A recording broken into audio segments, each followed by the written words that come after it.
कि प्रभु ने एक बार फिर सानू अपने पवित्र कदमां दे विच इकट्ठियां कीता।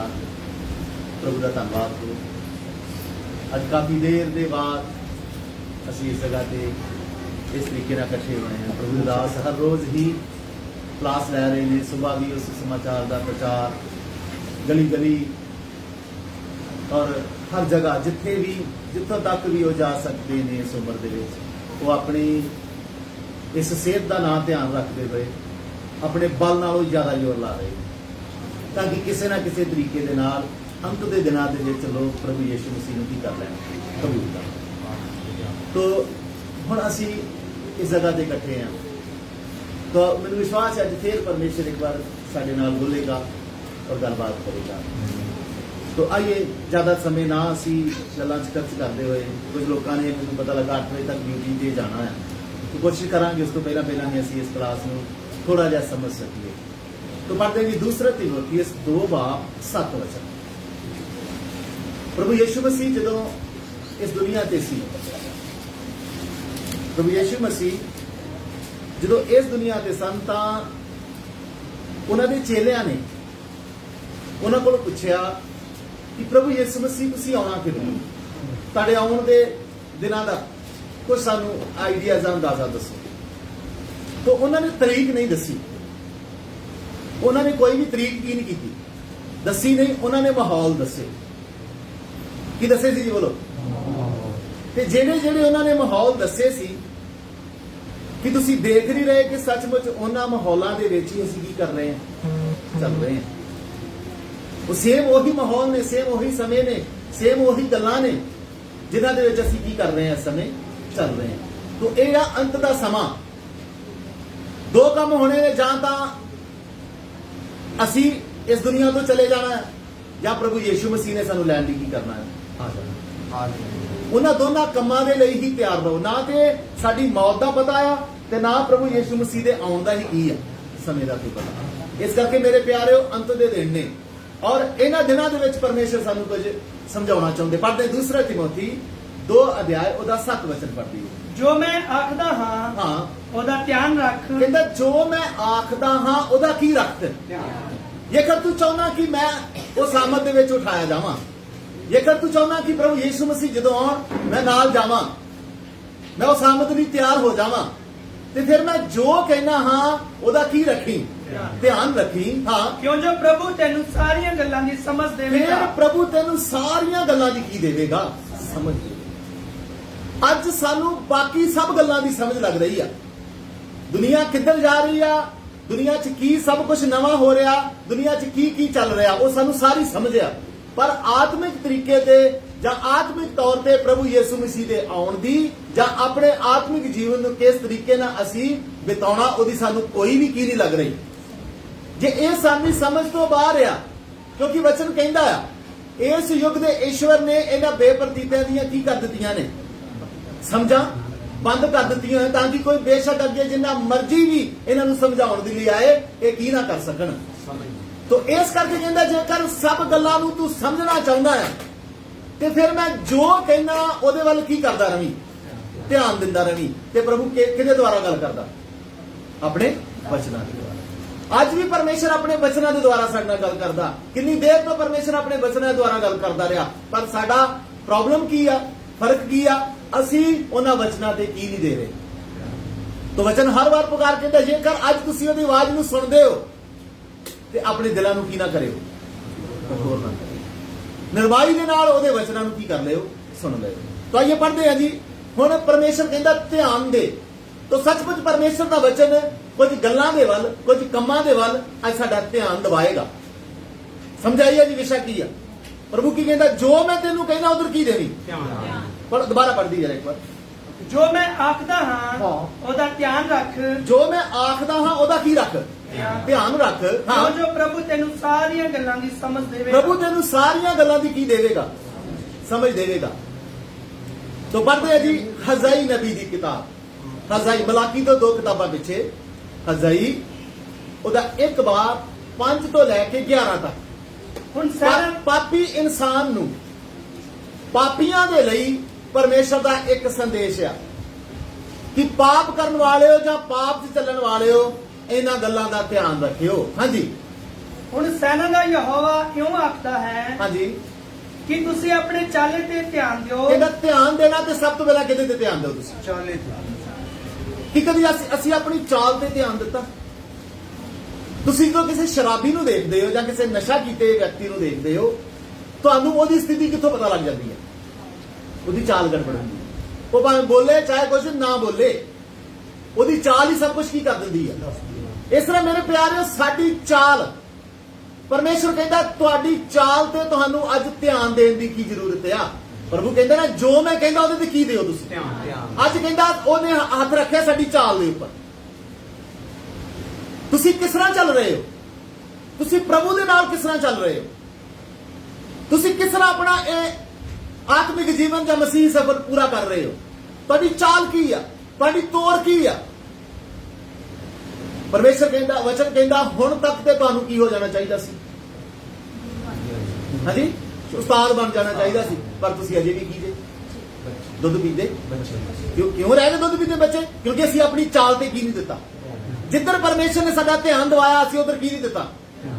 ਅੱਜ ਪਰਮੇਸ਼ਰ ਕਹਿੰਦਾ, ਸਭ ਤੋਂ ਪਹਿਲਾਂ ਜੋ ਮੈਂ ਤੈਨੂੰ ਕਹਿੰਦਾ ਉਹਦੇ ਤੇ ਧਿਆਨ ਦੇਵੀਂ। ਤੇ ਧਿਆਨ ਦੇਣ ਦੀ ਸਭ ਤੋਂ ਵੱਡੀ ਗੱਲ ਆ, ਸਭ ਤੋਂ ਪਹਿਲੀ ਗੱਲ ਆ ਆਪਣੀ ਚਾਲ।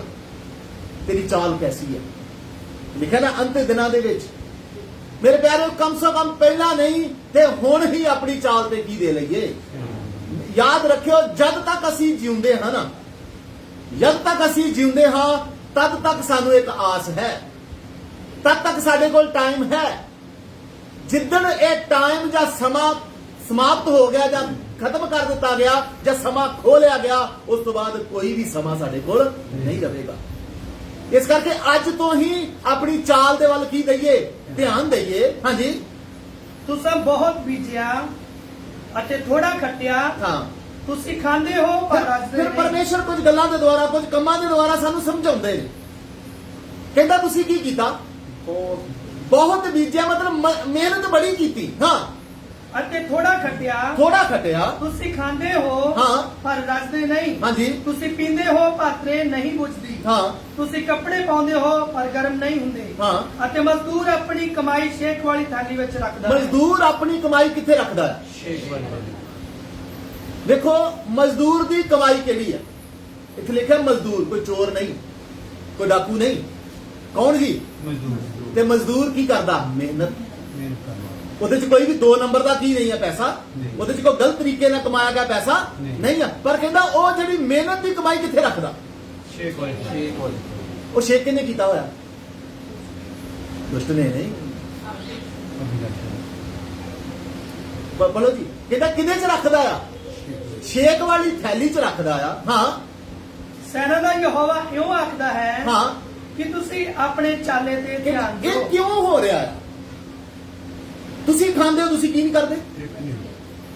ਤੁਸੀਂ ਪੀਂਦੇ ਹੋ, ਤੁਸੀਂ ਤੁਹਾਡੀ ਪਿਆਸ ਨਹੀਂ ਬੁਝਦੀ। ਤੁਸੀਂ ਪਹਿਨਦੇ ਹੋ, ਤੁਹਾਡੀ ਗਰਮੀ ਨਹੀਂ ਤੁਸੀਂ ਗਰਮ ਨਹੀਂ ਹੁੰਦੇ, ਨਿੱਘੇ ਨਹੀਂ ਹੁੰਦੇ।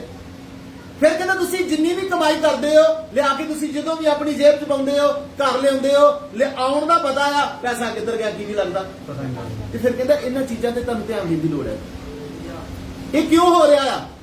ਇਹ ਇਸੇ ਕਾਰਨ ਹੋ ਰਿਹਾ ਆ, ਸਾਡੀ ਚਾਲ ਪਰਮੇਸ਼ਰ ਦੇ ਨਾਲ ਕੀ ਨਹੀਂ ਹੈ। ਉਹ ਹੁਣ ਦੇ ਰਿਹਾ ਵਾ ਕਿ ਕਮ ਸੇ ਕਮ ਤੈਨੂੰ ਕੀ ਆ ਜਾਵੇ, ਸਮਝ ਆ। ਇਹ ਛੋਟੀਆਂ ਛੋਟੀਆਂ ਗੱਲਾਂ ਤੋਂ, ਛੋਟੇ ਛੋਟੇ ਕੰਮਾਂ ਤੋਂ ਆਪਣੀ ਉਪਸਥਿਤੀ ਉਹ ਜ਼ਾਹਰ ਕਰਦਾ, ਆਪਣੀ ਹਾਜ਼ਰੀ ਉਹ ਦੱਸਦਾ। ਮੈਂ ਤੇਰੇ ਘਰ ਦੇ ਵਿੱਚ ਹਾਂ, ਮੈਂ ਤੇਰੇ ਜੀਵਨ ਦੇ ਵਿੱਚ ਹਾਂ, ਪਰ ਤੂੰ ਮੈਨੂੰ ਪਹਿਚਾਨ ਨਹੀਂ ਰਿਹਾ, ਤੂੰ ਮੇਰੇ ਨਾਲ ਸਹੀ ਚੱਲ ਨਹੀਂ ਰਿਹਾ। ਜਦੋਂ ਜੀਵਨ 'ਚ ਗੜਬੜਾਂ ਆਉਣੀਆਂ ਸ਼ੁਰੂ ਹੋ ਜਾਣ, ਜਦੋਂ ਜੀਵਨ 'ਚ ਤੰਗੀਆਂ ਆਉਣੀਆਂ ਸ਼ੁਰੂ ਹੋ ਜਾਣ, ਜਦੋਂ ਜੀਵਨ 'ਚ ਪਰੇਸ਼ਾਨੀਆਂ ਆਉਣੀਆਂ ਸ਼ੁਰੂ ਹੋ ਜਾਣ, ਜਦੋਂ ਬਿਮਾਰੀਆਂ ਆਉਣੀਆਂ ਸ਼ੁਰੂ ਹੋ ਜਾਣ, ਫਿਰ ਡਾਕਟਰ ਵੱਲ ਨਹੀਂ, ਦਵਾਈ ਵੱਲ ਨਹੀਂ, ਕਿਸੇ ਹੋਰ ਚੀਜ਼ ਵੱਲ ਧਿਆਨ ਲਾਉਣ ਦੀ ਲੋੜ ਨਹੀਂ ਆ, ਆਪਣੀ ਚਾਲ ਦੇ ਵੱਲ ਧਿਆਨ ਦੇਣ ਦੀ ਲੋੜ ਆ। ਪ੍ਰਭੂ ਕਹਿੰਦਾ ਇਹਨਾਂ ਚੀਜ਼ਾਂ ਨੂੰ ਦੇਖ, ਇਹ ਕਿਉਂ ਹੋ ਰਹੀਆਂ ਨੇ? ਕਿਉਂਕਿ ਤੂੰ ਪਾਪ ਦਾ ਜੀਵਨ ਛੱਡਣੀ ਹੈ। ਤੇਰੀ ਚਾਲ ਦੇ ਵਿੱਚ ਹਜੇ ਵੀ ਕੋਈ ਮੈਨੂੰ ਗੜਬੜ ਦਿਖਾਈ ਦਿੰਦੀ ਆ। ਤੇਰੀ ਚਾਲ ਦੇ ਵਿੱਚ ਹਜੇ ਵੀ ਮੈਨੂੰ ਕੋਈ ਕਿਸੇ ਤਰੀਕੇ ਦੀ ਗਲਤ ਭਾਵਨਾ, ਗਲਤ ਤਰੀਕਾ, ਗਲਤ ਤੋਰ ਤੇਰੀ ਕੀ ਹੁੰਦੀ ਆ। ਜਾਂ ਤੇ ਤੂੰ ਮੇਰੇ ਤੋਂ ਅੱਗੇ ਦੌੜ ਰਿਹਾ, ਜਾਂ ਮੇਰੇ ਕਿੱਥੇ ਰਹਿ ਰਿਹਾ ਤੂੰ। ਪ੍ਰਭੂ ਕਹਿੰਦਾ ਮੈਂ ਹਮੇਸ਼ਾ ਨਾਲ ਨਾਲ ਕੀ ਕਰਦਾ? ਉਹ ਨਾਲ ਨਾਲ ਚੱਲਦਾ, ਉਹਦੇ ਨਾਲ ਨਾਲ ਇੱਕ ਆਗਿਆਕਾਰੀ ਭੇਡ ਦੀ ਤਰ੍ਹਾਂ ਆਰਾਮ ਦੇ ਨਾਲ ਉਹਦੇ ਨਾਲ ਨਾਲ ਕੀ ਕਰਦੇ ਜਾਓ। ਹੁਣ ਤੁਸੀਂ ਜਾਣ ਸਕਦੇ ਹੋ, ਤੁਸੀਂ ਦੇਖ ਸਕਦੇ ਹੋ ਤੁਹਾਡੀ ਚਾਲ ਕਿਸ ਕੰਮ 'ਚ ਗੜਬੜ ਕਰਦੀ ਹੈ। ਤੁਹਾਡੇ ਕਰੈਕਟਰ ਦੇ ਵਿੱਚ ਤੁਹਾਡੀ ਚਾਲ ਖਰਾਬ ਹੈ, ਮਸੀਹ ਦੇ ਨਾਲ ਸੰਬੰਧ ਦੇ ਵਿੱਚ ਤੁਹਾਡੀ ਚਾਲ ਖਰਾਬ ਆ, ਸੰਗਤੀ ਦੀ ਚਾਲ ਖਰਾਬ ਆ, ਪਰਮੇਸ਼ਰ ਦੇ ਲਈ ਕੁਝ ਦੇਣ ਦੇ ਲਈ ਚਾਲ ਖਰਾਬ ਆ, ਜਾਂ ਕਿੱਥੇ ਕਿੱਥੇ ਤੁਸੀਂ ਖਰਾਬੀ ਕਰਦੇ ਹੋ। ਇਹ ਤੁਹਾਡੇ ਤੋਂ ਵੱਧ ਕੋਈ ਨਹੀਂ ਜਾਣਦਾ, ਤੇ ਜੇਕਰ ਜਾਣਦਾ ਹੋਇਆ ਪਰਮਪਿਤਾ ਪਰਮੇਸ਼ਵਰ। ਤੇ ਇਹ ਤੁਹਾਡੀ ਚਾਲ ਨੂੰ ਜਾਣ ਕੇ ਹੀ ਉਹ ਫਿਰ ਤੁਹਾਡੇ ਜੀਵਨਾਂ 'ਚ ਥੋੜਾ ਜਿਹਾ ਗੜਬੜ ਜਾਂ ਥੋੜਾ ਜਿਹਾ ਟਾਈਟ ਕੀ ਤੁਹਾਨੂੰ ਕਰਦਾ ਹੈ ਕਿ ਤੁਸੀਂ ਸੋਚੋ ਇਹ ਹੋਇਆ ਕਿਉਂ। ਤੁਸੀਂ ਸੋਚੋ ਇਹ ਗੱਲ ਕੀ ਹੋ ਰਹੀ ਆ, ਇਹ ਕਿਉਂ ਮੇਰਾ ਜੀਵਨ ਇਹਨਾਂ ਟਾਈਟ ਹੋ ਰਿਹਾ, ਕਿਉਂ ਮੇਰੇ ਜੀਵਨ 'ਚ ਬਿਮਾਰੀਆਂ ਆ ਰਹੀਆਂ, ਕਿਉਂ ਮੇਰੇ ਜੀਵਨ 'ਚ ਤੰਗੀਆਂ ਆ ਰਹੀਆਂ। ਚੱਲ ਤੇ ਮੈਂ ਰਿਹਾ ਪਰਮੇਸ਼ਰ ਦੇ ਨਾਲ ਤੇ ਚੱਲ ਰਿਹਾ, ਪਰ ਜਿਸ ਤਰੀਕੇ ਨਾਲ ਚੱਲਣਾ ਚਾਹੀਦਾ ਉਸ ਤਰੀਕੇ ਦੀ ਚਾਲ ਮੇਰੀ ਨਹੀਂ ਆ। ਪਰਮੇਸ਼ਰ ਮੈਨੂੰ ਕਹਿੰਦਾ ਆਪਣੀ ਚਾਲ ਤੇ ਕੀ ਦੇ ਧਿਆਨ ਦੇ। ਪੜ੍ਹੀਏ ਜੀ ਅੱਗੇ 11 ਤੱਕ ਪੜ੍ਹਨਾ ਸਰ। ਪਹਾੜ ਉੱਤੇ ਚੜੋ, ਲੱਕੜੀ ਲਿਆਓ ਕਹਿੰਦਾ ਇਸ ਕਰਕੇ ਕੀ ਕਰੋ, ਪਹਾੜ ਤੇ ਚੜੋ ਔਰ ਲੱਕੜੀ ਲਿਆਓ, ਔਰ ਲੱਕੜੀ ਲਿਆਓ, ਇਸ ਭਵਨ ਨੂੰ ਬਣਾਓ। ਇਸ ਭਵਨ ਨੂੰ ਕੀ ਕਰੋ, ਕਿਹੜੇ ਭਵਨ ਦੀ ਗੱਲ ਹੈ ਜੀ ਇਹ? ਸਾਡੇ ਆਤਮਿਕ। ਕਿਤੇ ਨਾ ਕਿਤੇ ਕਹਿੰਦਾ ਤੇਰਾ ਆਤਮਿਕ ਭਵਨ ਕੀ ਪਿਆ ਹੋਇਆ, ਹੁਣ ਤੈਨੂੰ ਮਿਹਨਤ ਕਰਨੀ ਪਵੇਗੀ। ਇਸ ਭਵਨ ਨੂੰ ਤਿਆਰ ਕਰਨ ਲਈ ਕੀ ਕਰਨੀ ਪਵੇਗੀ? ਮਿਹਨਤ ਮਾਨੋ ਐਸੀ ਆ ਕਿ ਜਿਸ ਤਰ੍ਹਾਂ ਤੈਨੂੰ ਲੱਕੜਾਂ ਲੈਣ ਵਾਸਤੇ ਕਿੱਥੇ ਜਾਣਾ ਪਵੇ। ਪਹਾੜ ਤੇ ਜਾਓ, ਤੇ ਪਹਾੜ ਤੇ ਇਕੱਲਾ ਬੰਦਾ ਜਾ ਕੇ ਇੱਕ ਟਾਈਮ ਕਿੰਨੀ ਲੱਕੜ ਲਿਆ ਸਕਦਾ? ਸਿਰਫ ਪਤਾ ਨਹੀਂ ਕਿੰਨੀ ਵਾਰ ਤੈਨੂੰ ਕੀ ਕਰਨਾ ਪਵੇਗਾ। ਪਰਮੇਸ਼ਰ ਤੇਰੀ ਹੁਣ ਮਿਹਨਤ ਵੇਖਣਾ ਚਾਹੁੰਦਾ। ਇਹ ਜੋ ਗੱਲ ਲਿਖੀ ਨਾ, ਪਹਾੜ ਤੇ ਚੜੋ ਤੇ ਕੀ ਲੈ ਕੇ ਆਓ, ਤੇ ਇਸ ਭਵਨ ਨੂੰ ਕੀ ਕਰੋ, ਸੌਖਾ ਨਹੀਂ ਹੈ। ਹੁਣ ਸਾਨੂੰ ਸਾਡੇ ਆਤਮਿਕ ਜੀਵਨ ਦੇ ਲਈ ਐਸੀ ਮਿਹਨਤ ਕਰਨੀ ਪੈਣੀ ਆ, ਮਾਨੋ ਪਹਾੜ ਤੇ ਜਾ ਕੇ ਇੱਕ ਇੱਕ ਲੱਕੜ ਲਿਆ ਕੇ ਇਸ ਆਤਮਿਕ ਘਰ ਨੂੰ ਕੀ ਕਰਨਾ ਪੈਣਾ ਆ, ਬਣਾਉਣਾ ਪੈਣਾ। ਆਤਮਿਕ ਘਰ ਟੁੱਟਾ ਹੋਇਆ, ਆਤਮਿਕ ਜ਼ਿੰਦਗੀ ਬਰਬਾਦ ਹੈ, ਤਾਂ ਹੀ ਪਰਮੇਸ਼ਰ ਕਹਿ ਰਿਹਾ ਆਪਣੀ ਚਾਲ ਤੇ ਕੀ ਦੇ ਧਿਆਨ। ਅੱਗੇ ਪੜ੍ਹੀਏ 11 ਤੱਕ। ਲੱਕੜੀ ਲਿਆਓ, ਇਸ ਭਵਨ ਨੂੰ ਬਣਾਓ ਕਿ ਮੈਂ ਉਸ ਤੋਂ ਪ੍ਰਸੰਨ ਹੋਵਾਂ। ਸਿੱਧੀ ਗੱਲ ਹੈ, ਪਰਮੇਸ਼ਰ ਕਹਿੰਦਾ ਮੈਂ ਤੁਹਾਡੇ ਤੋਂ ਕੀ ਨਹੀਂ ਆ, ਤੁਹਾਡਾ ਜੀਵਨ ਮੈਨੂੰ ਪ੍ਰਸੰਨ ਨਹੀਂ ਕਰ ਰਿਹਾ। ਅੱਜ ਅਸੀਂ ਇਸ ਸੰਸਾਰ ਨੂੰ ਪ੍ਰਸੰਨ ਕਰ ਲੈਨੇ ਆ, ਆਪਣੇ ਰਿਸ਼ਤੇਦਾਰਾਂ ਨੂੰ ਪ੍ਰਸੰਨ ਕਰ ਲੈਨੇ ਆ, ਆਪਣੇ ਸਭ ਜੋ ਵੀ ਸਾਡੇ ਸਮਾਜ ਚ ਲੋਕ ਨੇ ਉਹਨਾਂ ਨੂੰ ਕੀ ਕਰ ਲੈਨੇ ਆ, ਪਰ ਪ੍ਰਭੂ ਨੂੰ ਕੀ ਨਹੀਂ ਕਰਦੇ। ਮੇਰੇ ਪਿਆਰੇ, ਇੱਕ ਮਸੀਹੀ ਪ੍ਰਭੂ ਨੂੰ ਪ੍ਰਸੰਨ ਕਰਦਾ ਆ, ਬਾਕੀ ਚਾਹੇ ਕੋਈ ਪ੍ਰਸੰਨ ਹੋਏ ਚਾਹੇ ਨਾ, ਉਹਨੂੰ ਕਿਸੇ ਦੀ ਕੋਈ ਵੀ ਪਰਵਾਹ। ਅੱਜ ਰਿਸ਼ਤੇਦਾਰ ਭੈਣ ਭਰਾ ਜਦ ਤੱਕ ਅਸੀਂ ਜਿਉਂਦੇ ਆ ਤਦ ਤੱਕ ਸਾਡੇ ਨਾਲ ਹੈ, ਪਰ ਉਹ ਪਰਮੇਸ਼ਰ ਮਰਨ ਤੋਂ ਬਾਅਦ ਵੀ ਸਾਡੇ ਕੀ ਹੈ, ਉਹਨੂੰ ਨਾਰਾਜ਼ ਨਾ ਕਰ ਬੈਠੇ। ਪੁਰਾਣੇ ਨਿਯਮ ਚ ਅਸੀਂ ਪੜ੍ਹਦੇ ਹਾਂ, ਬੜੀ ਵਾਰ ਲਿਖਿਆ ਪਰਮੇਸ਼ਰ ਇਨਸਾਨ ਨੂੰ ਬਣਾਉਣ ਤੋਂ ਕੀ ਹੋ ਗਿਆ, ਦੁਖੀ ਹੋ ਗਿਆ। ਕਈ ਉਹਨੇ ਰਾਜੇ ਥਾਪੇ, ਉਹਦਾ ਤੋਂ ਵੀ ਕੀ ਹੋ ਗਿਆ, ਕਿਉਂਕਿ ਉਹਨਾਂ ਨੇ ਉਹਨੂੰ ਕੀ ਨਹੀਂ ਕੀਤਾ। ਇੱਥੇ ਕਹਿੰਦਾ ਤੁਹਾਡਾ ਇਹ ਚਾਲ ਖਰਾਬ ਆ, ਤੁਹਾਡਾ ਆਤਮਿਕ ਜੀਵਨ ਵਿਗੜਿਆ ਹੋਇਆ, ਇਸ ਕਾਰਨ ਮੈਂ ਤੁਹਾਡੇ ਤੋਂ ਕੀ ਨਹੀਂ ਆ। ਅੱਜ ਤੁਹਾਨੂੰ ਇਹਨਾਂ ਗੱਲਾਂ ਤੇ ਧਿਆਨ ਦੇਣ ਦੀ ਕੀ ਆ ਜ਼ਰੂਰਤ ਆ। ਅੱਜ ਤੁਹਾਨੂੰ ਆਪਣੇ ਆਤਮਿਕ ਜੀਵਨ ਤੇ ਇੱਕ ਵਾਰ ਫੇਰ ਝਾਤੀ ਮਾਰਨ ਦੀ ਕੀ ਆ ਜ਼ਰੂਰਤ ਆ। 11 ਤੱਕ ਹੋ ਗਿਆ, ਪੜ੍ਹੀਏ। ਅਤੇ ਮੇਰੀ ਵਡਿਆਈ ਹੋਵੇ, ਯਹੋਵਾ ਕਹਿੰਦਾ ਹੈ, ਹਾਂ, ਤੁਸੀਂ ਬਹੁਤੇ ਦੀ ਆਸ ਰੱਖੀ ਪਰ ਵੇਖੋ ਤੁਹਾਨੂੰ ਥੋੜਾ ਮਿਲਿਆ। ਕਹਿੰਦਾ ਇੱਕ ਹੋਰ ਤੁਹਾਨੂੰ ਮੈਂ ਉਦਾਹਰਨ ਦੱਸਣਾ। ਵੇਖੋ ਪਰਮੇਸ਼ਰ ਦਾ ਵਚਨ ਕਿੰਨੀ ਗਹਿਰਾਈ ਦੇ ਨਾਲ, ਕਿੰਨੇ ਐਸੇ ਸੌਖੇ ਸ਼ਬਦਾਂ ਦੇ ਨਾਲ ਸਾਨੂੰ ਆਪਣੀ ਗਲਤੀਆਂ ਨੂੰ ਫੜਨ ਦਾ ਜਾਂ ਆਪਣੀ ਗਲਤੀਆਂ ਨੂੰ ਸੋਚਣ ਦਾ ਕੀ ਦਿੰਦਾ, ਮੌਕਾ ਦਿੰਦਾ।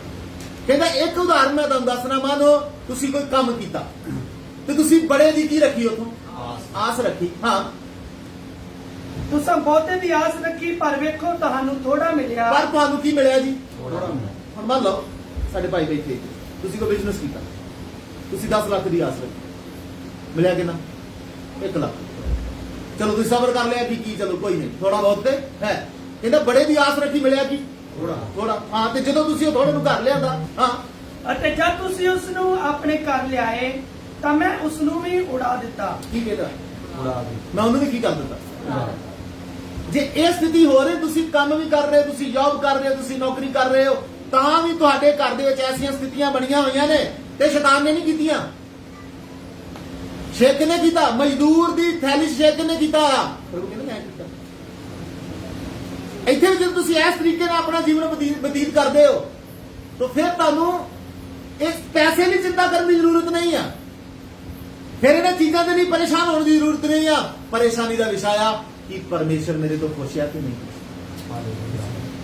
ਪਰੇਸ਼ਾਨੀ ਦਾ ਕਾਰਨ ਇਹੀ ਆ, ਜਦੋਂ ਐਸੀਆਂ ਘਟਨਾਵਾਂ ਹੋਣ ਲੱਗ ਪੈਣ, तो फिर ਤੁਹਾਨੂੰ ਤੁਹਾਡੇ ਆਤਮਿਕ ਜੀਵਨ ਦੇ ਲਈ ਚੌਕਸੀ ਕਰਨ ਦੀ ਕੀ ਆ ਪਰਮੇਸ਼ਰ ਮੇਰੇ ਤੋਂ ਕੁਝ ਨਹੀਂ ਹੈ ਮੇਰੇ ਜੀਵਨ 'ਚ ਜੋ ਵੀ ਹੁਣੇ ਘਟਨਾਵਾਂ ਹੋ ਰਹੀਆਂ ਨੇ ਇਹ ਮੇਰੇ ਗਲਤ ਚਾਲ ਦੇ ਕਾਰਨ ਹੋ ਰਹੀਆਂ ਮੈਂ ਕਿਤੇ ਵਿਗੜ ਗਿਆ ਇਸ ਕਰਕੇ ਪਰਮੇਸ਼ਰ ਨੇ ਮੇਰੇ ਜੀਵਨ ਨੂੰ ਕੀ ਕੀਤਾ ਹੋਇਆ ਟਾਈਟ ਵੀ ਕਰਤਾ ਸ਼ੇਕ ਵੀ ਕਰ ਦਿੱਤਾ ਹੈ ਕਿੱਧਰ ਦੌੜੇਗਾ ਮੇਰੇ ਪਿਆਰੇ ਅਸੀਂ ਕਿਹਦੇ ਹੱਥਾਂ 'ਚ ਕਿਸੇ ਇਨਸਾਨ ਤੋਂ ਡਰਨ ਦੀ ਲੋੜ ਨਹੀਂ ਆ ਸ਼ੈਤਾਨ ਤੋਂ ਡਰਨ ਦੀ ਲੋੜ ਨਹੀਂ ਆ ਜਿਹਦੇ ਹੱਥਾਂ 'ਚ ਆ ਨਾ ਉਹਦੇ ਤੋਂ ਡਰਨ ਦੀ ਲੋੜ ਆ ਹਾਲੇਲੂਇਆ ਅੱਜ ਅਸੀਂ ਇਨਸਾਨਾਂ ਤੇ ਸ਼ੈਤਾਨਾਂ ਤੋਂ ਡਰਦੇ ਰਹਿੰਦੇ ਆ ਉਹ ਭਿਆਨਕ ਪਰਮੇਸ਼ਰ ਆ ਉਹ ਇਹ ਕੰਮ ਸਾਡੇ ਨਾਲ ਕਰਦਾ ਜਦੋਂ ਸਾਡੀ ਚਾਲ ਕੀ ਹੁੰਦੀ ਹੈ ਕਿਤੇ ਜੋ ਮੈਂ ਤੈਨੂੰ ਕਹਿੰਦਾ ਉਹਦੇ ਤੇ ਕੀ ਦੇਵੀਂ तो सब तो पहले समझाया उन्हें किदे ते ध्यान देनी अपनी चाल ते अगे बढ़ते हैं जी एक विश्वासी दे लिए ध्यान देना यबूर उपदेशक बुद्धवान किदे ते सलाह देवे उपदेशक दी किताब 7 अध्याय 13 और 14 वचन पढ़ी परमेश्वर दे काम नूं वेख हिंदी च सब उपदेशक सबो उपदेशक ਜਾਂ उपदेशक 7 ਅਧਿਆਏ ਉਹਦਾ 13 ਔਰ 14 ਵਿੱਚ ਪਰਮੇਸ਼ਰ ਦੇ ਕੰਮ ਨੂੰ ਵੇਖ ਹੁਣ ਪਹਿਲਾਂ ਵੀ ਕਿਹਾ ਸੀ ਨਾ ਆਪਣੀ ਚਾਲ ਨੂੰ ਵੇਖ ਹੁਣ ਪਰਮੇਸ਼ਰ ਕਹਿੰਦੇ ਇੱਕ ਚੀਜ਼ ਹੋਰ ਵੇਖਣੀ ਹੈ ਕੀ ਜੀ ਕੰਮ ਪਰਮੇਸ਼ਰ ਦੇ ਕੰਮਾਂ ਨੂੰ ਵੇਖ ਹਾਂ ਜਿਸ ਨੂੰ ਉਹ ਨੇ ਵਿੰਗਾ ਕੀਤਾ ਹੈ ਉਹਨੇ ਕੁਝ ਕੰਮਾਂ ਨੂੰ ਕੀ ਕਰ ਦਿੱਤਾ ਜੀ ਜਿੰਨੂੰ ਉਹਨੇ ਕੀ ਕੀਤਾ ਹੈ ਵਿੰਗਾ ਕੀਤਾ ਹੈ ਹਾਂ ਕੌਣ ਸਿੱਧਾ ਕਰ ਉਹਨੂੰ ਸਕਦਾ ਕੌਣ ਸਿੱਧਾ ਕਰੂਗਾ ਕੋਈ ਹੈ कोई माई का लाल जमया जो परमेश्वर के विंगे कीते कमां नूं की कर सके तुहाडे जीवन दे विच तुहाडी गड़बड़ दे कारण परमेश्वर ने कुछ काम की कीते हुए ने एक विश्वासी ने कई कमां नूं ने की कीता होया विंगा कि तू सीधा हो जावे फिर इस विंग नूं सीधा कराउण दे वास्ते असीं फिर चर्च बदलदे हां असीं संगति बदलदे हां मेरे प्यारे परमेश्वर की कह रहा कुछ काम किन्ने विंगे कीते ने ते जिन्ने विंगे कीते ने ओही की करेगा किसी च हिम्मत नहीं ओदे विंगे कामां नूं की कर सके क्योंकि वचन कहंदा जिन्नू ओ बंद करदा उन्नू कोई की नहीं कर सकदा ते जिन्नू ओ खोल दिंदा उन्नू कोई की नहीं कर सकदा आज फिर जदों असीं चर्च बदलने दूसरे चर्च जाने आ हो गया जी उत्थे फिर वो पादरी साहब केड़ी दुआ करदे यीशु मसीह के नाम च शैतान के द्वारा कीते गए सारे विंगे काम की हो जान तो किने कीते बस इस समझन दी इन चीजों ते ध्यान देने की जरूरत है साडे पापां दे कारण साडियां गलतियां दे कारण परमेश्वर ने साडे कुछ काम की कर दिते ने जिदन तू सीधा हो गया जिदन तू सही हो गया वो सारे काम भी की हो जाने ये गारंटी है परमेश्वर पढ़िए जी जिन्हों उन्हें विंगा कीता हाँ उसनु कौन सिद्धा कर सकता है कौन सिद्धा कर सकता है चाहे जिथे मर्जी चले जाओ जिथे मर्जी चले जाओ और तो बीबी जोशुआ मर गया जिथे मर्जी चले जाओ कोई भी माई दा लाल कोई पास्टर परमेश्वर के कमां नूं की नहीं जे कर सकता क्योंकि ओदी मर्जी पूरी होती है सिद्धा कर सकते हो कि तुसी खुद अपने आत्मिक जीवन लिए की करना शुरू कर दो पहाड़ ते जाओ लकड़ ले आओ इस भवन नूं की कर पहाड़ ते जाने का मतलब की दयालगढ़ तुहाडे वास्ते दयालपुर तुहाडे वास्ते पहाड़ ही लगदा होवेगा तुहानूं इत्थों दे लोकां नूं जाण वास्ते इत्थों किन्ने किलोमीटर दूर है 12 22 पर मानो तुसी ये तुहाडी मेहनत है तुसी जा रहे हो उथों एक लकड़ वड्ड के हर रोज की कर रहे हो गर्मी के मौसम जिस तरह इकट्ठा होना औखा है पर मेहनत है ये मेहनत कर रहे हो ये मेहनत का फल एक दिन जरूर इस करके जिन्हों परमेश्वर ने विंगा किया उन्होंने की नहीं कर सकता सीधा नहीं कर सकता पढ़िए जी सुख के दिन विच निहाल हो पर विपता के दिन विच विचार कर हाँ कहता सुख के दिन की हो फिर ये कोई टेंशन ही नहीं आ रहा है परमेश्वर के पर जिदन विपता तेरे ते आ जाए जिदन तेरे ते कोई मुश्किल आ जाए की करने की जरूरत है ਜਦੋਂ ਤੱਕ ਸੋਚ ਵਿਚਾਰ ਕਰ ਹੋਇਆ ਕਿਉਂ ਘਬਰਾਉਣ ਦੀ ਲੋੜ ਨਹੀਂ ਆ ਪਰੇਸ਼ਾਨ ਹੋਣ ਦੀ ਜ਼ਰੂਰਤ ਨਹੀਂ ਆ ਫਿਰ ਤੈਨੂੰ ਬੈਠ ਕੇ ਉਸ ਚੀਜ਼ ਤੇ ਵਿਚਾਰ ਕਰਨ ਦੀ ਕੀ ਆ ਇਹ ਕਿਉਂ ਕਿਉਂ ਹੋ ਰਿਹਾ? ਤੇ ਪ੍ਰਭੂ ਕਹਿੰਦਾ ਤੂੰ ਮੇਰਾ ਕਿਆ ਮੰਨੇਗਾ, ਮੇਰੀਆਂ ਗੱਲਾਂ ਵੱਲ ਧਿਆਨ ਦੇਏਗਾ, ਤੈਨੂੰ ਸਭ ਕੁਝ ਹੀ ਆ ਜਾਵੇਗਾ, ਸਮਝ ਆ ਜਾਏ, ਤੇ ਤੈਨੂੰ ਪਤਾ ਲੱਗੇਗਾ ਮੈਂ ਕਿੱਥੋਂ ਲਿਆ। ਪ੍ਰਕਾਸ਼ ਦੀ ਪੋਥੀ ਕਹਿੰਦਾ ਨਾ, ਤੂੰ ਚੇਤੇ ਕਰ ਜੋ ਤੂੰ ਕਿੱਥੋਂ ਕੀ ਹੋਇਆ ਸੀ, ਉੱਥੋਂ ਦੁਬਾਰਾ ਉੱਠ, ਉੱਥੋਂ ਦੁਬਾਰਾ ਬਹਾਲ ਹੋ ਜਾ। ਮੈਂ ਤੇਰੇ ਸਾਰੇ ਕੰਮਾਂ ਨੂੰ ਕੀ ਕਰ ਦਿਆਂ, ਹਾਲੇਲੂਇਆ। ਉਹ ਨਹੀਂ ਚਾਹੁੰਦਾ ਅਸੀਂ ਟਾਈਟ ਰਹੀਏ, ਕਿਉਂਕਿ ਪਰਮੇਸ਼ਰ ਦਾ ਵਚਨ ਕਹਿੰਦਾ ਮੇਰੇ ਤਾਲਬ ਨੂੰ ਕਿਸੇ ਚੰਗੀ ਬਸਤੀ ਕੀ ਨਹੀਂ ਹੋਵੇ। ਉਹ ਸਾਨੂੰ ਸਹੀ ਰਹੇ, ਇਹ ਨਹੀਂ ਕਿ ਸਾਨੂੰ ਇੱਥੇ ਅਮੀਰ ਬਣਾ ਦੇਗਾ, ਥੋੜਾ ਬਹੁਤਾ ਚਲਾਈ ਜਾਵੇਗਾ ਜਦ ਤੱਕ ਉਹ ਕੀ ਨਹੀਂ ਆਉਂਦਾ, ਲੈਣ ਨਹੀਂ ਆਉਂਦਾ, ਇੱਥੇ ਧਿਆਨ ਨਹੀਂ ਲੱਗਣ ਦੇਣਾ। ਇਸ ਕਰਕੇ ਜਦੋਂ ਤੁਹਾਡੇ ਜੀਵਨਾਂ 'ਚ ਐਸੀਆਂ ਗੱਲਾਂ ਹੋਣ, ਜਦੋਂ ਬਿਪਤਾ ਵੱਧ ਜਾਵੇ, ਫਿਰ ਵਿਚਾਰ ਕਰੋ, ਸੋਚੋ ਕਿ ਇਹ ਕਿਉਂ ਹੈ। ਪਰਮੇਸ਼ਰ ਦੇ ਸਾਹਮਣੇ ਜਦੋਂ ਤੁਸੀਂ ਵਿਚਾਰ ਕਰਨ ਲਈ ਬੈਠੋਗੇ, ਸੋਚਣ ਲਈ ਬੈਠੋਗੇ, ਪਰਮੇਸ਼ਰ ਨਾਲ ਗੱਲ ਕਰਨ ਲਈ ਬੈਠੋਗੇ, ਪਰਮੇਸ਼ਰ ਤੁਹਾਨੂੰ ਦੱਸੇਗਾ, ਕਿਉਂਕਿ ਉਹ ਜਿਉਂਦਾ ਹੈ। ਕਿਹੜਾ ਪਰਮੇਸ਼ਰ ਹੈ? ਜਿਉਂਦਾ। ਤਾਂ ਹੀ ਉਹਨੂੰ ਜਿਉਂਦਾ ਕਹਿੰਦੇ, ਜਦੋਂ ਅਸੀਂ ਉਹਦੇ ਲਾਗੇ ਬੈਠਦੇ ਹਾਂ ਉਹ ਸਾਡੇ ਨਾਲ ਗੱਲ ਕਰਦਾ ਹੈ, ਉਹ ਸਾਡੇ ਨਾਲ ਗੱਲ ਕਰਦਾ, ਸਾਡੇ ਨਾਲ ਬੋਲਦਾ, ਸਾਨੂੰ ਦੱਸਦਾ। ਹਾਲੇਲੂਇਆ। ਉਹ ਸਿਰਫ ਦੱਸਦਾ ਨਹੀਂ, ਫਿਰ ਉਹ ਮਸਲਾ ਵੀ ਕੀ ਕਰਦਾ। ਹੁਣ ਧਿਆਨ ਦੇ, ਕਹਿੰਦਾ ਜੋ ਮੈਂ ਤੈਨੂੰ ਕਹਿਣਾ ਹਾਂ ਕੀ ਦੇ, ਧਿਆਨ ਦੇ। ਪਹਿਲਾਂ ਕਹਿੰਦਾ ਆਪਣੇ ਚਾਲੇ ਤੇ ਕੀ ਦੇ, ਫਿਰ ਪਰਮੇਸ਼ਰ ਦੇ ਕੰਮਾਂ ਤੇ ਕੀ ਦੇ। ਕਿਉਂ ਨਹੀਂ ਕੀਤੇ? ਕਿਉਂ ਕੀਤੇ ਨੇ? ਕਿਉਂਕਿ ਤੇਰੀ ਚਾਲ ਕੀ ਨਹੀਂ ਹੈ। ਅੱਗੇ ਪੜ੍ਹਦੇ ਹਾਂ ਜੀ, ਇਬਰਾਨੀਆਂ 3:1। ਇਬਰਾਨੀਆਂ 3:1 ਪੜ੍ਹ ਦਈਏ, ਜਾਂ ਉਸ ਤੋਂ ਪਹਿਲਾਂ ਤੁਸੀਂ ਇੱਕ ਵਾਰ ਪੜ੍ਹ ਦਈਏ ਜ਼ਬੂਰ 119:95, ਉਸ ਤੋਂ ਬਾਅਦ ਇਬਰਾਨੀ ਪੜ੍ਹ। ਜ਼ਬੂਰ 119 ਉਹਦਾ 95।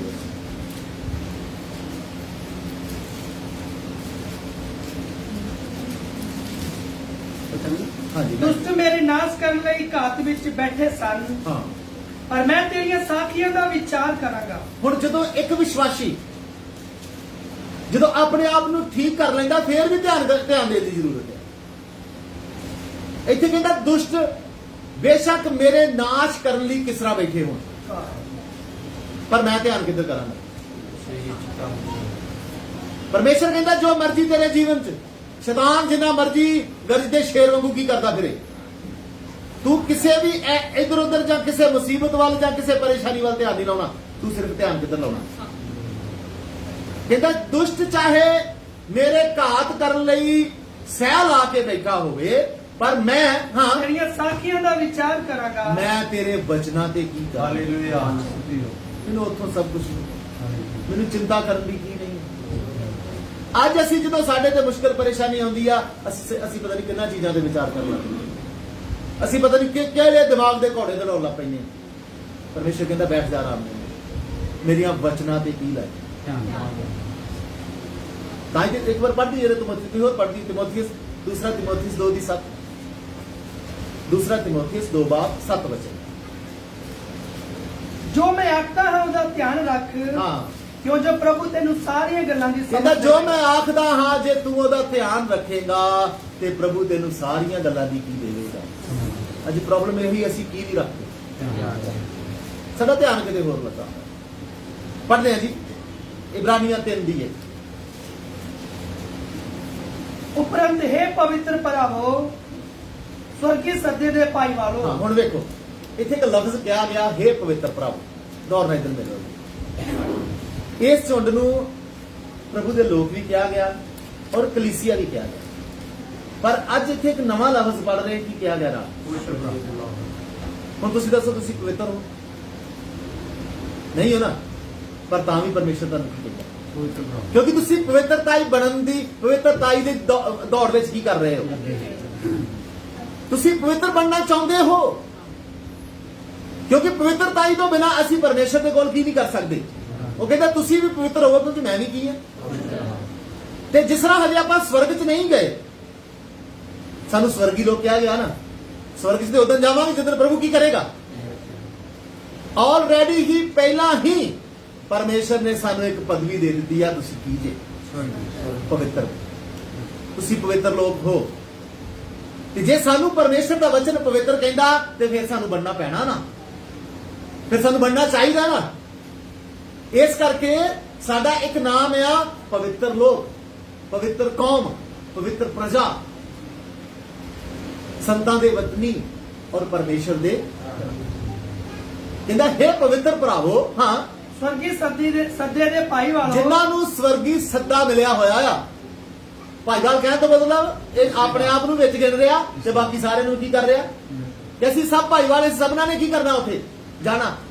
ਇਹ ਪਵਿੱਤਰ ਭਰਾਵੋ, ਸਵਰਗੀ ਸੱਦੇ ਦੇ ਭਾਈਵਾਲੋ, ਹਾਂ, ਤੁਸੀਂ ਸਾਡੇ ਇਕਰਾਰ ਦੇ ਰਸੂਲ ਅਤੇ ਪ੍ਰਧਾਨ ਜਾਜਕ ਯਿਸੂ ਵੱਲ ਧਿਆਨ ਕਰੋ। ਕਹਿੰਦਾ ਤੁਸੀਂ ਸਾਡੇ ਇਕਰਾਰ ਦੇ ਰਸੂਲ ਤੇ ਪ੍ਰਧਾਨ ਜਾਜਕ ਪ੍ਰਭੂ ਯਿਸੂ ਦੇ ਵੱਲ ਕੀ ਕਰੋ। ਹੁਣ ਯਿਸੂ ਮਸੀਹ ਪ੍ਰਧਾਨ ਜਾਜਕ ਆ।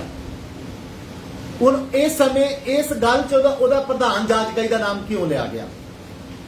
ਤੁਸੀਂ ਪੁਰਾਣੇ ਨੇਮ 'ਚ ਤੁਸੀਂ ਦੇਖਦੇ ਹੋ, ਪ੍ਰਧਾਨ ਜਾਜਕ ਜਾਂ ਮਹਾਜਾਜਕ ਸਾਲ 'ਚ ਇੱਕ ਵਾਰ ਸਾਰੀ ਕੌਮ ਦੇ ਲਈ ਬਲੀ ਚੜਾਏ ਹੋਏ ਬਛੜੇ ਦਾ ਲਹੂ ਲੈ ਕੇ ਪਵਿੱਤਰ ਸਥਾਨ, ਅਤ ਪਵਿੱਤਰ ਸਥਾਨ 'ਚ ਜਾਂਦਾ ਸੀ ਤੇ ਉਸ ਲਹੂ ਨੂੰ ਕੀ ਕਰਦਾ ਸੀ? ਛਿੜਕਦਾ ਸੀ ਤੇ ਔਰ ਬਾਹਰ ਖੜੇ ਸਾਰੀ ਇਸਰਾਏਲੀ ਕੌਮ ਦੇ ਲਈ ਪਾਪਾਂ ਦੀ ਮਾਫੀ ਦੇ ਲਈ ਕੀ ਕਰਦਾ ਸੀ? ਜਾਚਨਾ ਕਰਦਾ ਸੀ। ਇਸੇ ਤਰ੍ਹਾਂ ਇਹ ਸਾਡਾ ਪ੍ਰਧਾਨ ਜਾਜਕ ਪ੍ਰਭੂ ਯਿਸੂ ਮਸੀਹ, ਇਹਨੇ ਕਿਸੇ ਦੂਸਰੇ ਜਾਨਵਰ ਦਾ ਲਹੂ ਨਹੀਂ, ਇਹਨੇ ਖੁਦ ਆਪਣਾ ਲਹੂ ਲਿਆ ਤੇ ਪ੍ਰਭੂ ਪਰਮੇਸ਼ਰ ਦੇ ਕੋਲ ਪਵਿੱਤਰ ਸਥਾਨ ਦੇ ਵਿੱਚ ਕੀ ਕੀਤਾ?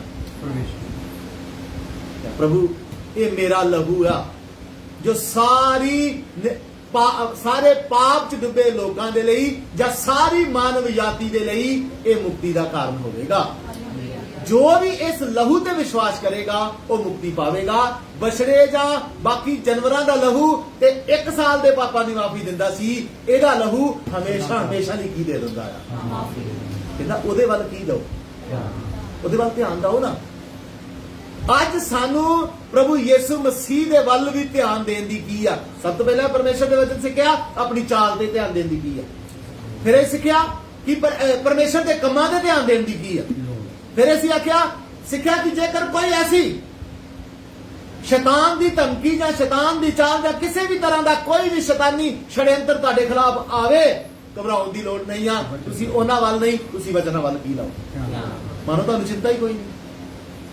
ਵਚਨਾਂ ਵੱਲ ਧਿਆਨ ਲਾਉਣ ਦਾ ਮਤਲਬ ਕਿ ਸ਼ੈਤਾਨ ਪੰਗੇ ਲੈ ਰਿਹਾ ਤੁਹਾਡੇ ਨਾਲ, ਤੁਹਾਨੂੰ ਪਰੇਸ਼ਾਨ ਹੈਰਾਨ ਕਰਨ ਦੀ ਕੋਸ਼ਿਸ਼ ਕਰ ਰਿਹਾ, ਪਰ ਤੁਸੀਂ ਕੀ ਕਰ ਰਹੇ ਹੋ? ਇਸ ਗੱਲ ਤੋਂ ਉਹ ਤੁਹਾਨੂੰ ਪਰੇਸ਼ਾਨ ਨਹੀਂ ਕਰੇਗਾ, ਬਲਕਿ ਖੁਦ ਪਰੇਸ਼ਾਨ ਹੋ ਕੇ ਕੀ ਹੋ ਜਾਵੇਗਾ? ਇਹਦੇ ਤੇ ਕੀ ਨਾ ਕੋਈ ਅਸਰ ਨਹੀਂ। ਇਹ ਤੇ ਹਮੇਸ਼ਾ ਪਰਮੇਸ਼ਰ ਦੀ ਬਾਣੀ ਦੇ ਕੀ ਹੈ? ਜ਼ਬੂਰ 1 ਵੀ ਕਹਿੰਦਾ ਨਾ, ਜ਼ਬੂਰ 1 ਦੀ ਇੱਕ ਆਇਤ ਕੀ ਹੈ? ਧੰਨ ਹੈ ਜੋ ਪਰਮੇਸ਼ਵਰ ਦੇ ਵਚਨਾਂ ਦੇ ਉੱਤੇ ਖੜਾ ਹੁੰਦਾ, ਧੰਨ ਹੈ ਜੋ ਦੁਸ਼ਟਾਂ ਦੀ ਮੱਤ ਵਿੱਚ ਤੇ ਨਾ ਪਾਪੀਆਂ ਦੇ ਰਾਹ ਵਿੱਚ ਖੜਾ ਹੁੰਦਾ। ਉਹ ਹਰ ਸਮੇਂ ਪਰਮੇਸ਼ਰ ਦੀ ਵਿਵਸਥਾ ਦੀ ਕੀ ਦਿੰਦਾ ਹੈ। ਹੁਣ ਕਹਿੰਦਾ ਸਾਨੂੰ ਫਿਰ ਸਾਡੇ ਮੁਕਤੀ ਦਾਤੇ ਪ੍ਰਭੂ ਯਿਸੂ ਮਸੀਹ ਤੇ ਪ੍ਰਧਾਨ ਜਾਜਕ ਪ੍ਰਭੂ ਯਿਸੂ ਮਸੀਹ ਦੇ ਵੱਲ ਵੀ ਧਿਆਨ ਦੇਣ ਦੀ ਕੀ ਆ? ਜ਼ਰੂਰਤ ਆ। ਪੜ੍ਹੀਏ ਜੀ, ਇਹਦਾ ਹੀ 12 ਦਾ 35 3 ਔਰ 5 ਇਬਰਾਨੀਆਂ 12 ਦਾ 3 4 ਔਰ 5 ਵਚਨ ਪੜ੍ਹਦੇ। ਤੁਸੀਂ ਉਹਨੂੰ ਸੋਚੋ ਜਿਹਨੇ ਆਪਣੇ ਉੱਤੇ ਇਹਦਾ ਹੁਣ ਧਿਆਨ ਦਿਓ, ਤੁਸੀਂ ਉਹਨੂੰ ਸੋਚੋ। ਕਿਹਦੇ ਬਾਰੇ ਕਹਿ ਰਿਹਾ ਹੈ ਪ੍ਰਭੂ? ਹੁਣ ਇੱਧਰ ਦੇਖੋ, ਤੂੰ ਇੱਕ ਜਣਾ ਪੜ੍ਹੇਗਾ, ਤੁਸੀਂ ਘਰ ਜਾ ਕੇ ਪੜ੍ਹਨਾ, ਤੁਸੀਂ ਬਸ ਮੇਰੇ ਵੱਲ ਦੇਖੋ। ਕਹਿੰਦਾ ਤੁਸੀਂ ਉਹਨੂੰ ਮਤਲਬ ਪ੍ਰਭੂ ਯਿਸੂ ਮਸੀਹ ਦੇ ਵੱਲ ਵੇਖੋ ਔਰ ਇਹ ਜਰਾ ਸੋਚੋ, ਹਾਂ, ਜਿਹਨੇ ਆਪਣੇ ਉੱਤੇ ਪਾਪੀਆਂ ਦੀ ਐਡੀ ਲਾਗਬਾਜ਼ੀ ਸਹਿ ਲਈ। ਕਹਿੰਦਾ ਉਹਨੇ ਆਪਣੇ ਉੱਤੇ ਪਾਪੀਆਂ ਦੀ ਇੰਨੀ ਕੀ ਸਹਿ ਲਈ? ਲਾਗਬਾਜ਼ੀ। ਲਾਗਬਾਜ਼ੀ ਜਾਣਦੇ ਕੀ ਹੁੰਦੀ ਹੈ? ਖਾਰ। ਜਿਸ ਤਰ੍ਹਾਂ ਪਾਪੀ ਦੇ ਨਾਲ ਕੀ ਕੀਤੀ ਜਾਂਦੀ ਆ? ਖਾਰ। ਕਹਿੰਦਾ ਉਹਨੇ ਕੀ ਸਹਿ ਲਈ? ਪਾਪੀਆਂ ਦੀ ਇੰਨੀ ਲਾਗਬਾਜ਼ੀ ਆਪਣੇ ਉੱਤੇ ਸਹਿ ਲਈ। ਪਾਪੀ ਥੋੜਾ ਨਾ ਸੀ ਉਹ, ਸਾਡੇ ਕਾਰਨ ਪਾਪੀਆਂ ਦੇ ਹੱਥ ਕੀ ਕੀਤਾ ਗਿਆ? ਕਹਿੰਦਾ ਉਹਨੇ ਜਿੰਨੇ ਸਾਡੀ ਖਾਤਰ ਪਾਪੀਆਂ ਦੀ ਇੰਨੀ ਲਾਗਬਾਜ਼ੀ ਸਹਿ ਲਈ। ਕੀ ਸਹਿਆ ਉਹਨੇ? ਸਭ ਤੋਂ ਪਹਿਲਾਂ ਗਤਸਮਨੀ ਦੇ ਵਿੱਚ ਬੇਇੱਜ਼ਤੀ ਨਾਲ ਪਕੜ ਲਿਆ ਗਿਆ। ਫਿਰ ਉਸ ਤੋਂ ਬਾਅਦ ਸਾਰੀ ਰਾਤ ਪੇਸ਼ੀਆਂ ਚੱਲਦੀਆਂ ਰਹੀਆਂ, ਕੈਦਖਾਨੇ 'ਚ ਲਿਜਾ ਕੇ ਕੁੱਟਿਆ ਵੀ ਗਿਆ। ਲਿਖਿਆ ਕੁਝ ਲੋਕਾਂ ਨੇ ਥੱਪੜ ਮਾਰੇ, ਕੁਝ ਲੋਕਾਂ ਨੇ ਚਪੇੜਾਂ ਮਾਰੀਆਂ। ਫਿਰ ਪੁੱਛਦੇ ਤੈਨੂੰ ਕੌਣ ਮਾਰਦਾ? ਤੁਸੀਂ ਸੋਚ ਸਕਦੇ ਇਹ ਚੀਜ਼ ਕਿਹਦੇ ਨਾਲ ਹੋ ਰਹੀ ਹੈ? ਉਸ ਪ੍ਰਭੂ ਯਿਸੂ ਮਸੀਹ ਦੇ ਨਾਲ, ਜਿਹੜਾ ਕਿ ਦੋ ਜਹਾਨ ਦਾ ਕੀ ਆ, मालिक ਉਹ ਖੁਦ ਪ੍ਰਭੂ ਵੀ ਆ। ਇਹ ਸਭ ਕਿਹਦੇ ਵਾਸਤੇ ਕੀਤਾ ਉਹਨੇ?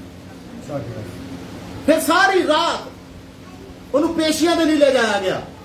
ਫਿਰ 1:39 ਕੀ ਮਾਰੇ ਗਏ? पूरी हो ਯਸ਼ਾਇਆ ਲਿਖਦਾ ਉਹਦੀ ਪਿੱਠ ਜਾਂ ਉਹਦਾ ਲੱਕ ਮਾਨੋ ਜਿਸ ਤਰ੍ਹਾਂ ਇੱਕ ਖੇਤ ਦੇ ਵਿੱਚ ਕੀ ਚਲਾਇਆ ਗਿਆ ਸੀ, ਕਿਉਂਕਿ ਪਾਪੀਆਂ ਦੇ ਹੱਥ ਪੈ ਗਿਆ, ਪਾਪੀਆਂ ਦੇ ਵੱਸ ਪੈ ਗਿਆ। ਪਾਪੀ ਹੁਣ ਪੂਰੀ ਕਸਰ ਕੱਢਣਗੇ ਉਹਦੇ ਤੋਂ। ਕਿਹਦੇ ਕਾਰਨ? ਇਹ ਤੁਹਾਡੇ ਤੇ ਮੇਰੇ ਕਾਰਨ। ਫਿਰ ਲਗਭਗ 1.5 ਕੁਇੰਟਲ ਦੇ ਕਰੀਬ ਭਾਰੀ ਸਲੀਬ ਚੁੱਕ ਕੇ ਗੁਲਗਥਾ ਵੱਲ ਨੂੰ ਕੀ ਕਰ ਰਿਹਾ? ਉੱਥੇ ਕਹਾਣੀ ਨਹੀਂ ਖਤਮ ਹੋਈ। ਇੱਕ ਕੰਡਿਆਂ ਦਾ ਤਾਜ ਕੀ ਕਰ ਦਿੱਤਾ ਗਿਆ?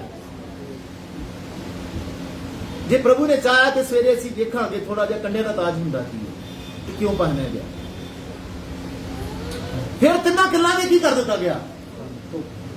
ਉਹ ਵੀ 2 ਕਿੱਲਾਂ ਦੇ ਵਿੱਚ, ਡਾਕੂਆਂ ਦੇ ਵਿੱਚ, 2 ਪਾਪੀਆਂ ਦੇ ਵਿੱਚ। ਇਸ ਪੂਰੀ ਧਰਤੀ ਔਰ ਇਸ ਪੂਰੇ ਆਕਾਸ਼ ਦਾ ਇੱਕ ਪਵਿੱਤਰ ਇਨਸਾਨ, ਕਿਹਨਾਂ ਦੇ ਵਿੱਚ? 2 ਪਾਪੀਆਂ ਦੇ ਵਿੱਚ ਐਸਾ ਪਵਿੱਤਰ ਇਨਸਾਨ ਜਿਹਦੀ ਪਵਿੱਤਰਤਾ ਦੀ ਕੋਈ ਮਿਸਾਲ ਹੀ ਨਹੀਂ ਦਿੱਤੀ ਜਾ ਸਕਦੀ। ਉਹਦੇ ਵੱਲ ਵੇਖੋ, ਜਿਹਨੇ ਪਾਪੀਆਂ ਦੀ ਇੰਨੀ ਲਾਗਰਬਾਜ਼ੀ ਕੀ ਕਰ ਲਈ ਸੀ, ਸਹਿ ਲਈ ਸੀ। ਹਾਂ, ਕਿ ਨਾ ਹੋਵੇ ਜੋ ਤੁਸੀਂ ਅੱਕ ਕੇ ਆਪਣੇ ਲਈ, ਇਸ ਕਰਕੇ ਕਿ ਤੁਸੀਂ ਅੱਕ ਕੇ, ਹਾਂ, ਆਪਣੇ ਜੀਵ ਵਿੱਚ ਢਿੱਲੇ ਪੈ ਜਾਓ। ਆਪਣੇ ਜੀਵ ਦੇ ਵਿੱਚ ਢਿੱਲੇ ਪੈ ਜਾਓ। ਸਮਝ ਆ ਰਹੀ ਹੈ ਜੀ? ਇਸ ਕਾਰਨ ਉਹਨੇ ਇੱਕ ਕੋੜਿਆਂ ਦੀ ਮਾਰ ਖਾਦੀ, ਇਸ ਕਾਰਨ 3 ਕਿੱਲਾਂ ਤੇ ਟੰਗਿਆ, ਇਸ ਕਾਰਨ ਆਪਣੇ ਸਿਰ 'ਚ ਕੰਡਿਆਂ ਦਾ ਤਾਜ ਪਹਿਨਾਇਆ, ਇਸ ਕਾਰਨ ਪਸਲੀ 'ਚ ਕੀ ਮਰਵਾਇਆ ਕਿ ਤੁਸੀਂ ਬਾਅਦ 'ਚ ਠੰਡੇ ਹੋ ਜਾਓ, ਤੁਹਾਡਾ ਪ੍ਰਾਰਥਨਾ ਕਰਨ ਨੂੰ ਜੀ ਨਾ ਕਰੇ, ਤੁਹਾਡਾ ਪਰਮੇਸ਼ਰ ਦੇ ਵਚਨਾਂ ਤੇ ਚੱਲਣ ਨੂੰ ਦਿਲ ਨਾ ਕਰੇ, ਤੁਹਾਡਾ ਆਰਾਧਨਾ ਸਭਾ ਜਾਣ ਨੂੰ ਦਿਲ ਨਾ ਕਰੇ, ਤੁਹਾਡਾ ਆਤਮਿਕ ਤਰੀਕੇ ਨਾਲ ਸਹੀ ਤਰੀਕੇ ਨਾਲ ਜੀਣ ਨੂੰ ਦਿਲ ਨਾ ਕਰੇ, ਤੁਸੀਂ ਢਿੱਲੇ ਪੈ ਗਏ। ਅੱਜ ਮੇਰੇ ਪਿਆਰਿਓ, ਇਸ ਵਚਨਾਂ ਦੇ ਦੁਆਰਾ ਪਰਮੇਸ਼ਰ ਸਾਡੇ ਢਿੱਲੇਪਨ ਤੇ ਵੀ ਨਕੇਲ ਕੱਸਣਾ ਚਾਹੁੰਦਾ ਆ। ਉਹਨੇ ਇਸ ਕਾਰਨ ਇਹ ਸਭ ਕੁਝ ਸਹਿਆ, ਉਹਨੇ ਇਸ ਕਾਰਨ ਇਹ ਸਭ ਕੁਝ ਕੀਤਾ ਕਿ ਅਸੀਂ ਕੀ ਹੋ ਜਾਈਏ। ਇਸ ਤੋਂ ਵੀ ਭਿਆਨਕ ਕੰਮ ਤੁਹਾਡੇ ਤੇ ਮੇਰੇ ਨਾਲ ਹੋਣ ਜਾ ਰਿਹਾ ਸੀ। ਇਹ ਸਭ ਸਜ਼ਾਵਾਂ ਸਾਡੀਆਂ ਹੀ ਸੀ। ਉਹਨੇ ਕੋਈ ਪਾਪ ਨਹੀਂ ਸੀ ਕੀਤਾ, ਉਹਨੇ ਕੋਈ ਗੁਨਾਹ ਨਹੀਂ ਸੀ ਕੀਤਾ।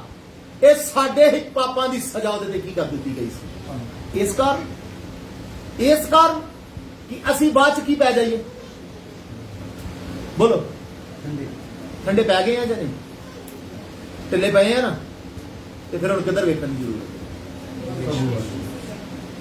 ਉਸ ਪਰਮੇਸ਼ਰ ਦੇ ਵੱਲ ਵੇਖਣ ਦੀ ਕੀ ਆ? ਉਹਦੀ ਸਲੀਬ ਦੇ ਵੱਲ ਵੇਖਣ ਦੀ ਕੀ ਆ? ਤਾਂ ਹੀ ਲਿਖਿਆ, ਆਪਣੇ ਮੁਕਤੀਦਾਤਾ ਪ੍ਰਭੂ ਯਿਸੂ ਮਸੀਹ ਦੀ ਵੱਲ ਕੀ ਕਰਦੇ ਰਹੀਏ। ਉਹ ਤੱਕਣ ਦਾ ਮਤਲਬ ਇਹ ਨਹੀਂ ਹੈ ਕਿ ਸਲੀਬ ਨੂੰ ਵੇਖ ਕੇ ਖੁਸ਼ ਹੁੰਦੇ ਰਹੀਏ। ਉੱਥੇ ਵੇਖੀਏ ਕਿ ਇਹ ਜੋ ਵੀ ਸਜ਼ਾਵਾਂ ਨੇ ਇਹ ਤੇ ਕਿਹਦੀਆਂ ਸੀ। ਇਹ ਸਭ ਕੁਝ ਤੇ ਮੇਰੇ ਨਾਲ ਹੋਣਾ ਚਾਹੀਦਾ ਸੀ, ਤੇ ਮੇਰੇ ਕਾਰਨ ਇਸ ਪਰਮੇਸ਼ਰ ਨੂੰ, ਇਸ ਪ੍ਰਭੂ ਨੂੰ ਪਾਪੀਆਂ ਦੇ ਲਈ, ਪਾਪੀਆਂ ਦੇ ਹੱਥ ਪਾਪ ਦੇ ਕਾਰਨ ਕੀ ਕਰ ਦਿੱਤਾ ਗਿਆ ਹੈ? ਸੌਂਪ ਦਿੱਤਾ। ਹੁਣ ਜੇ ਤੁਸੀਂ ਦੇਖਦੇ, ਲਿਖਿਆ ਉਹਨੂੰ ਬੈਂਗਣੀ ਕੀ ਬਣਾਇਆ ਗਿਆ? ਬਣਾਇਆ ਗਿਆ, ਪਤਾ ਨਹੀਂ ਕਿ ਯੀਸ਼ੂ ਬੈਂਗਣੀ ਵਸਤਰ ਕਿਹਦੇ ਹੁੰਦੇ ਸੀ ਜੀ?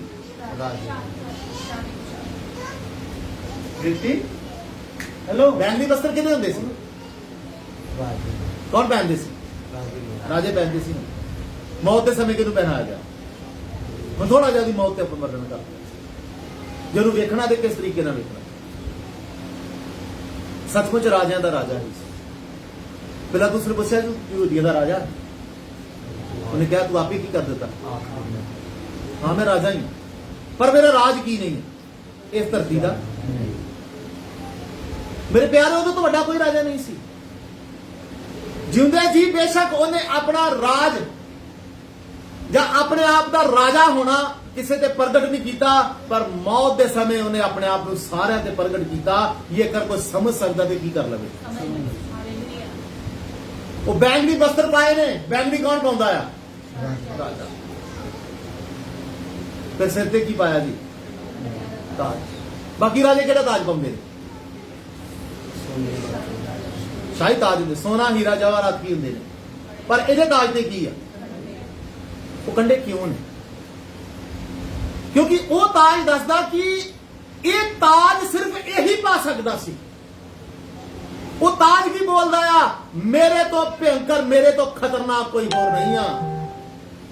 ਇਹ ਤਾਜ ਪਾ ਕੇ ਪਰਮੇਸ਼ਰ ਬਾਕੀ ਦੇਵੀ ਦੇਵਤਿਆਂ ਨੂੰ ਪੁੱਛਦਾ, ਤੁਸੀਂ ਪਾ ਸਕਦੇ? ਆਓ, ਜੇਕਰ ਤੁਸੀਂ ਇਸ ਧਰਤੀ ਦੇ ਇਸ ਯੁੱਗ ਦੇ ਈਸ਼ਵਰ ਹੋ, ਪਾ ਕੇ ਦੱਸੋ ਤਾਜ। ਸਾਰੇ ਦੇਵੀ ਦੇਵਤਿਆਂ ਨੂੰ ਪੁੱਛਦਾ, ਪਾਓ। ਸਭ ਇਹ ਹੱਥ ਜੋੜਦੇ ਨੇ, ਤੂੰ ਹੀ ਪਾ ਸਕਦਾ। ਕੌਣ ਪਾ ਸਕਦਾ ਹੈ? ਕਿਉਂਕਿ ਤੂੰ ਇਸ ਦੇ ਹੋ ਗਿਆ, ਤੂੰ ਰਾਜਿਆਂ ਦਾ ਰਾਜਾ ਆ, ਤੂੰ ਪ੍ਰਭੂਆਂ ਦਾ ਕੀ ਹੈ। ਉਹ ਮਾਮੂਲੀ ਚੀਜ਼ ਨਹੀਂ ਆ। ਉਹ ਕੰਡਿਆਂ ਦਾ ਤਾਜ ਦੁਨੀਆ ਦੇ ਭਾਵੇਂ ਭਾਣੇ ਹਾਸੇ ਦਾ ਤਾਜ ਹੋਏ, ਪਰ ਜਦੋਂ ਸਵਰਗ ਜਾਓਗੇ ਫੇਰ ਪਤਾ ਲੱਗੇਗਾ ਇਹ ਤਾਜ ਸੱਚਮੁੱਚ ਰਾਜਿਆਂ ਦੇ ਰਾਜੇ ਦਾ ਤਾਜ ਸੀ। ਉਹਨੂੰ ਕੋਈ ਹੋਰ ਪਾ ਹੀ ਨਹੀਂ ਸਕਦਾ। ਜਿੰਨਾ ਮਰਜ਼ੀ ਚਾਹੇ ਉਸ ਤਾਜ ਨੂੰ ਆਪਣੇ ਸਿਰ ਤੇ ਕੀ ਨਹੀਂ ਰੱਖ ਸਕਦਾ, ਕਿਉਂਕਿ ਕਹਿੰਦਾ ਉਹ ਪਰਮੇਸ਼ਰ ਹੈ। ਉਹ ਆਪਣੇ ਆਪ ਨੂੰ ਇਸੇ ਕਾਰਨ ਪਰਮੇਸ਼ਰ ਹੋਣ ਤੋਂ ਕੀ ਨਹੀਂ ਕਰਦਾ, ਸ਼ਰਮਾਉਂਦਾ ਨਹੀਂ, ਅਖਵਾਉਣ ਤੋਂ ਕੀ ਨਹੀਂ ਕਰਦਾ। ਉਹਨੂੰ ਤੱਕੋ ਨਾ ਜਰਾ। ਫਿਰ ਜਦੋਂ ਮਰਿਆ, ਲਿਖਿਆ 2 ਚੇਲੇ ਆਏ ਗੁੱਜੇ ਗੁੱਜੇ, ਉਹਨਾਂ ਨੇ ਪਿਲਾਤੁਸ ਤੋਂ ਕੀ ਮੰਗ ਲਈ ਉਹਦੀ, ਤੇ ਉਹਦੇ ਕਫਨਾਉਣ ਦਫਨਾਉਣ ਦੇ ਲਈ ਕਿੰਨੇ ਸੇਰ ਯਾਦ ਹੈ ਕਿਸੇ ਨੂੰ? 50 ਸੇਰ ਸੁਗੰਧੀਆਂ ਕੀ ਕੀਤੀਆਂ ਗਈਆਂ? 50 ਸੇਰ ਲਗਭਗ 40 ਤੋਂ 41 ਕਿਲੋ ਕੀ ਲੱਗਦੀ ਹੈ। ਹੁਣ ਅੱਜ ਕੱਲ ਲੋਕ ਮਰਦੇ ਨੇ, ਪਰਫਿਊਮ ਕਿੰਨਾ ਕੁ ਪਾਉਂਦੇ ਨੇ? ਛੋਟੀ ਸ਼ੀਸ਼ੀ ਕੀ ਪਾ ਦੋ, ਪਰ ਯਿਸੂ ਮਸੀਹ ਤੇ ਕਿੰਨੇ ਕਿਲੋ? ਕਿਉਂਕਿ ਰਾਜਿਆਂ ਦਾ ਕੀ ਸੀ। ਇਹ ਦੁਨੀਆ ਨੂੰ ਇੱਕ ਮੈਸੇਜ ਸੀ, ਔਰ ਉਹਦੇ 3 ਭਾਸ਼ਾ 'ਚ ਲਿਖਿਆ ਗਿਆ। ਇਹ ਯਹੂਦੀਆਂ ਦਾ ਕੀ ਆ? ਯੂਨਾਨੀ, ਇਬਰਾਨੀ ਤੇ ਲਾਤੀਨੀ। ਇਬਰਾਨੀ ਕਹਿਣ ਦਾ ਮਤਲਬ ਉੱਥੋਂ ਦੀ ਲੋਕਲ ਭਾਸ਼ਾ। ਇਬਰਾਨੀਓ, ਇਹੋ ਤੁਹਾਡਾ ਕੀ ਆ? ਰਾਜਾ, ਪਰ ਇਹ ਤੁਹਾਡੇ ਕਾਰਨ ਪਾਪੀਆਂ ਦੀ ਕੀ ਸਹਿ ਰਿਹਾ। ਪਛਾਣ ਲਓ। ਫਿਰ ਲਾਤੀਨੀ, ਉਸ ਸਮੇਂ ਦੀ ਰੋਮੀ ਭਾਸ਼ਾ। ਉਸ ਜਗ੍ਹਾ ਤੇ ਰਾਜ ਕਰਨ ਵਾਲੇ ਰੋਮ ਦੇ ਸ਼ਾਸਕੋ, ਪਹਿਚਾਨ ਲਓ ਇਹੀ ਯਹੂਦੀਆਂ ਦਾ ਕੀ ਆ। ਫਿਰ ਯੂਨਾਨੀ ਭਾਸ਼ਾ, ਰਾਜਾ ਸਿਕੰਦਰ ਦੇ ਦੁਆਰਾ ਉਸ ਸਮੇਂ ਫੈਲਾਈ ਗਈ ਇੰਟਰਨੈਸ਼ਨਲ ਭਾਸ਼ਾ। ਅੰਗਰੇਜ਼ੀ ਤੋਂ ਪਹਿਲਾਂ ਉਹ ਸੀ। ਸਾਰਾ ਵਰਲਡ ਜਾਣ ਲਵੇ ਇਹੀ ਰਾਜਿਆਂ ਦਾ ਕੀ ਆ। ਕਬਰ 'ਚ ਲੈ ਕੇ ਗਏ ਨੇ, ਲਿਖਿਆ ਪੂਰੇ ਸ਼ਾਨੋ ਸ਼ੌਕਤ ਦੇ ਨਾਲ, ਯਹੂਦੀ ਰੀਤੀ ਦੇ ਨਾਲ, ਯਹੂਦੀ ਰੀਤੀ ਰਿਵਾਜ ਦੇ ਨਾਲ ਉਹਦਾ ਕਫਨ ਦਫਨ ਹੋਇਆ, ਤੇ ਇੱਕ ਨਵੀਂ ਕਬਰ 'ਚ ਕੀ ਕਰ ਦਿੱਤਾ ਗਿਆ ਹੈ। ਔਰ ਕਬਰ ਵੀ ਕਿੱਥੇ ਆ? ਨੇੜੇ ਹੀ ਆ, ਉਹ ਜਗ੍ਹਾ ਤੇ ਜਿੱਥੇ ਉਹ ਪ੍ਰਭੂ ਯਿਸੂ ਮਸੀਹ ਨੂੰ ਸਲੀਬ ਚੜਾਇਆ ਗਿਆ ਸੀ। ਕਬਰ ਵੀ ਕਿੱਥੇ ਸੀ? ਲਿਖਿਆ ਉਸ ਜਗ੍ਹਾ ਤੇ ਇੱਕ ਬਾਗ ਸੀ। ਸ਼ੁਰੂਆਤ ਜਦੋਂ ਇਸ ਧਰਤੀ ਦੀ ਸ਼ੁਰੂਆਤ ਹੁੰਦੀ ਆ, ਇੱਕ ਬਾਗ ਤੋਂ ਹੀ ਹੁੰਦੀ ਆ। ਉਹਦਾ ਨਾਮ ਸੀ ਅਦਨ ਦਾ। ਅਦਨ ਦੇ ਬਾਗ ਚੋਂ ਆਦਮ ਔਰ ਹਵਾ ਨੂੰ ਕੀ ਕਰ ਦਿੱਤਾ ਗਿਆ? ਫਿਰ ਉਹਦੇ ਸਲੀਬ ਚੜਨ ਤੋਂ ਪਹਿਲਾਂ ਇੱਕ ਹੋਰ ਬਾਗ ਆਉਂਦਾ ਹੈ। ਉਹ ਬਾਗ ਹੈ ਗਤਸਮਨੀ ਦਾ ਬਾਗ। ਅੱਜ ਸਲੀਬ ਦਿੱਤੇ ਜਾਣ ਤੇ ਇੱਕ ਹੋਰ ਬਾਗ ਆ ਗਿਆ। ਕਿਹੜਾ ਬਾਗ ਜੀ? ਜਿਹੜਾ ਉਹਦੇ ਲਾਗੇ, ਬਿਲਕੁਲ ਕਿੱਥੇ? ਯਹੂਦੀ ਸ਼ਹਿਰ ਔਰ ਉਹ ਸਲੀਬ ਚੜਾਉਣ ਦੀ ਜਗ੍ਹਾ ਦੇ ਲਾਗੇ। ਯਹੂਦੀਓ, ਜੇਕਰ ਤੁਸੀਂ ਉਹਨੂੰ ਜਿਉਂਦਿਆਂ ਜੀ ਨਹੀਂ ਨਾ ਪਛਾਣਿਆ, ਤੇ ਅੱਜ ਹੀ ਕੀ ਕਰ ਲਓ? ਇਸ ਤੋਂ ਵੱਧ ਕੋਈ ਸ਼ਾਨ ਹੋ ਸਕਦੀ ਹੈ? ਇਸ ਤੋਂ ਵੱਧ ਕੋਈ ਸ਼ੌਹਰਤ ਹੋ ਸਕਦੀ ਹੈ? ਪਰ ਤੁਹਾਡੀਆਂ ਅੱਖਾਂ ਇਸ ਯੁੱਗ ਦੇ ਈਸ਼ਵਰ ਨੇ ਕੀ ਕਰ ਦਿੱਤੀਆਂ ਹੋਈਆਂ। ਪਰ ਧੰਨਵਾਦ ਹੈ ਪਰਮੇਸ਼ਰ ਦਾ, ਅਸੀਂ ਕੀ ਕਰ ਲਿਆ ਉਹਨੂੰ। ਤੇ ਜੇ ਉਹਨੂੰ ਪਹਿਚਾਣ ਲਿਆ ਆ, ਤੇ ਕਮ ਸੇ ਕਮ ਉਹਦੇ ਵੱਲ ਕੀ ਕਰਦੇ ਰਹੀਏ ਹੁਣ? ਤੇ ਦੇਖੀਏ ਨਾ, ਉਹ ਰਾਜਿਆਂ ਦਾ ਰਾਜਾ ਹੋ ਕੇ ਵੀ ਕਿੰਨੀ ਉਹਨੇ ਲਾਗਬਾਜੀ ਸਹਿ ਲਈ।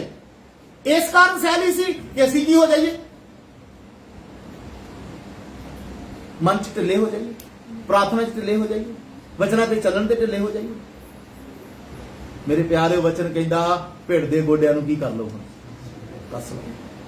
ਹੁਣ ਢਿੱਲੇ ਹੋਣ ਦੀ ਸਮਾਂ ਨਹੀਂ ਹੈ, ਢਿੱਲੇ ਹੋਣ ਦਾ ਟਾਈਮ ਨਹੀਂ ਆ। ਹੁਣ ਤੇ ਦਲੇਰੀ ਦੇ ਨਾਲ ਦੌੜਦੇ ਹੋਏ ਪ੍ਰਭੂ ਯਿਸੂ ਮਸੀਹ ਦੇ ਨਾਲ ਅੱਗੇ ਵਧਣ ਦਾ ਕੀ ਹੈ। ਅੱਜ ਪਰਮੇਸ਼ਰ ਇਹਨਾਂ ਗੱਲਾਂ ਤੇ ਹੀ, ਇਹ ਛੋਟੀ ਕਲਾਸ ਦੇ ਦੁਆਰਾ ਇਹਨਾਂ ਗੱਲਾਂ ਤੇ ਹੀ ਸਾਡੇ ਧਿਆਨ ਦਿਵਾਉਣਾ ਚਾਹੁੰਦਾ।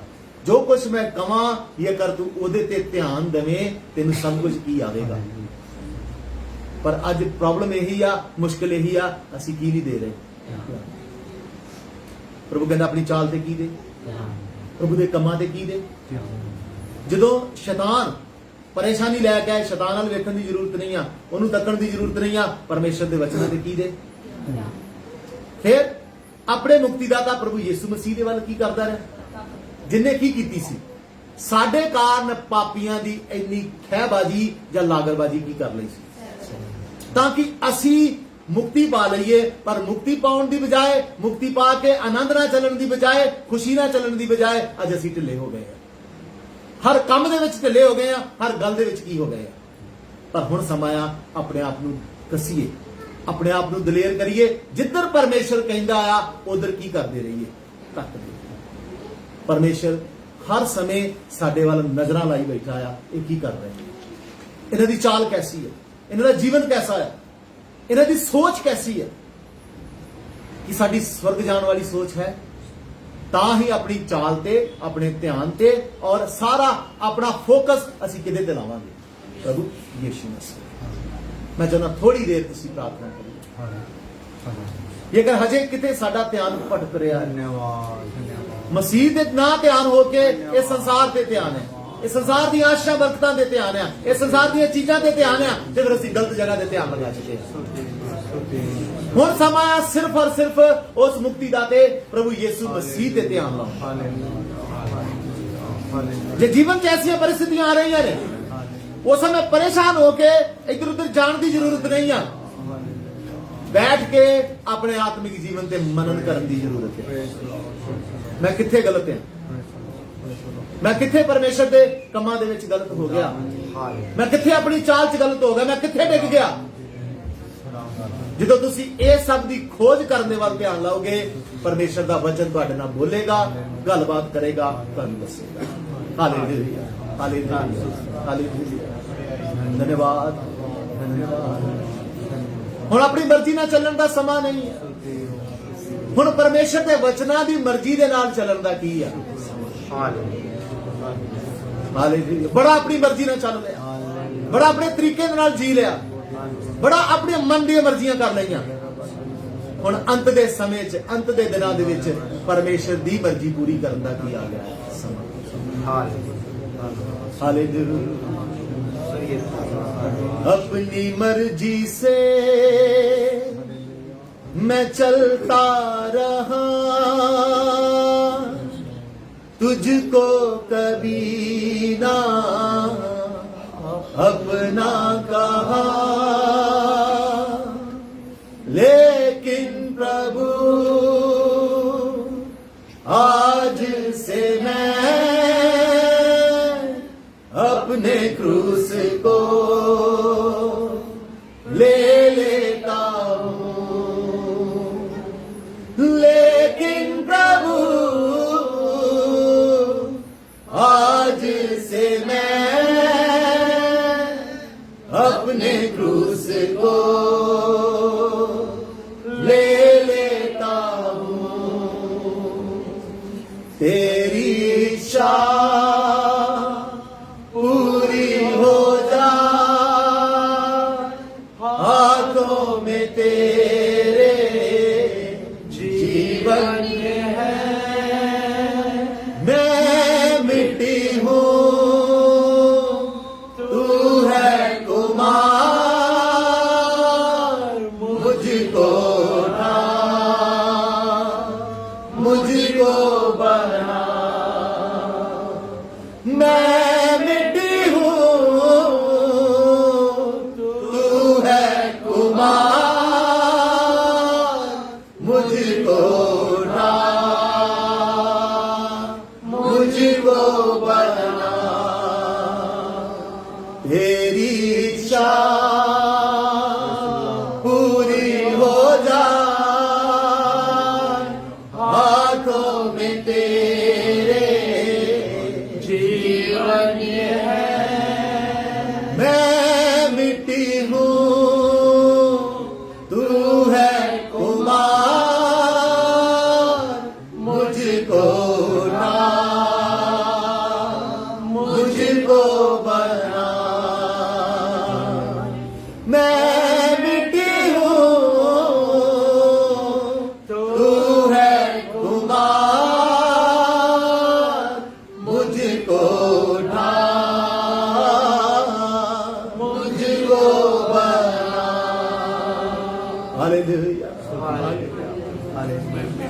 ਇਸ ਸਮੇਂ ਆਪਣੇ ਜੀਵਨਾਂ ਤੇ ਵਿਚਾਰ ਕਰ ਅਸੀਂ ਕਿੱਥੇ ਗਲਤ ਹੋ ਗਏ, ਸਾਡੀ ਚਾਲ ਕਿੱਥੇ ਖਰਾਬ ਹੋ, ਸਾਡੀ ਚਾਲ ਕਿੱਥੇ ਠੀਕ ਨਹੀਂ ਹੈ। ਅਸੀਂ ਕਿਉਂ ਪਰਮੇਸ਼ਰ ਦੇ ਉਸ ਮਹਾਨ ਕੰਮ ਦੇ ਵੱਲ ਧਿਆਨ ਨਹੀਂ ਲਾਉਂਦੇ।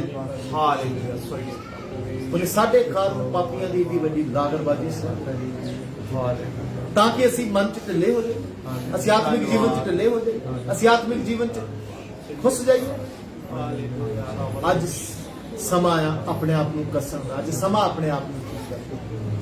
ਬਾਕੀ ਸਮਾਂ ਮੈਂ ਪ੍ਰਭੂ ਦਾਸ ਜੀ ਦੇ ਹੱਥ ਸੌਂਪਦਾ।